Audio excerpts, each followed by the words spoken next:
hidup di era globalisasi dan konektivitas yang intens. Interaksi antar individu dari berbagai latar belakang budaya bukan lagi pilihan, melainkan sebuah keniscayaan. Khususnya di Indonesia, kita diberkahi dengan kekayaan lebih dari 1.340 suku bangsa. Fakta ini menuntut satu keterampilan wajib, komunikasi antar budaya. Inilah konteks mengapa topik ini sangat relevan hari ini.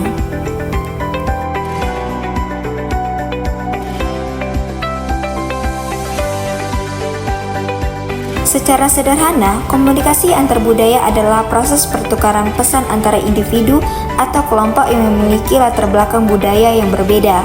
Tujuannya sangat mulia untuk membangun pemahaman, saling pengertian, dan toleransi lintas budaya. Ini adalah jembatan yang menghubungkan keberagaman. Mengapa kita harus menguasai ini?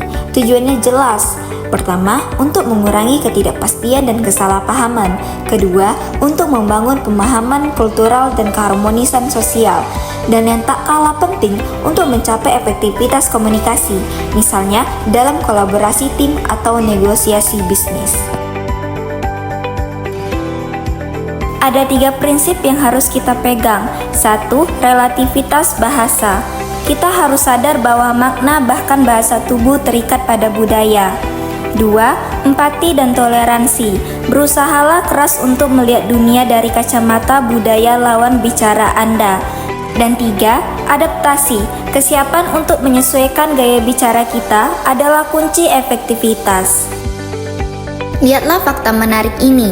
Dengan populasi yang terbentang dari Sabang hingga Merauke, Indonesia memiliki keragaman budaya yang sangat masif.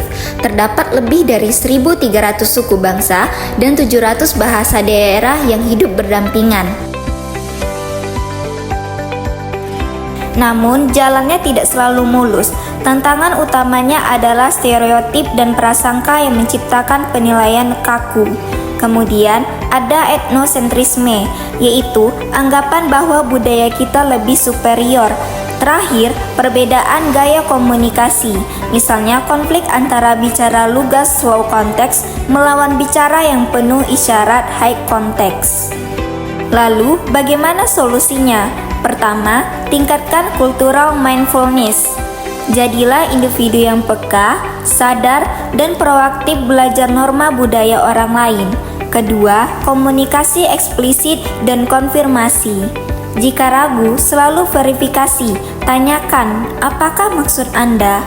Terakhir, tunjukkan keterbukaan dan penghargaan tulus terhadap keunikan mereka.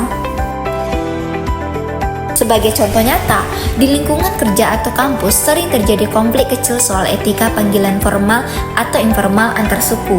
Kasus ini berhasil diselesaikan melalui dialog terbuka, menunjukkan bahwa adaptasi adalah tindakan, bukan sekedar teori. Jadi, apa kesimpulannya? Komunikasi antar budaya adalah keterampilan yang menentukan keberhasilan interaksi kita dalam berbagai aspek kehidupan. Kunci suksesnya sangat sederhana, namun powerful, empati dan adaptasi. Sebagai penutup, rekomendasi saya, jadikan kepekaan dan literasi budaya sebagai kompetensi inti. Dengan demikian, kita dapat menciptakan lingkungan yang tidak hanya harmonis, tetapi juga lebih produktif di era global ini.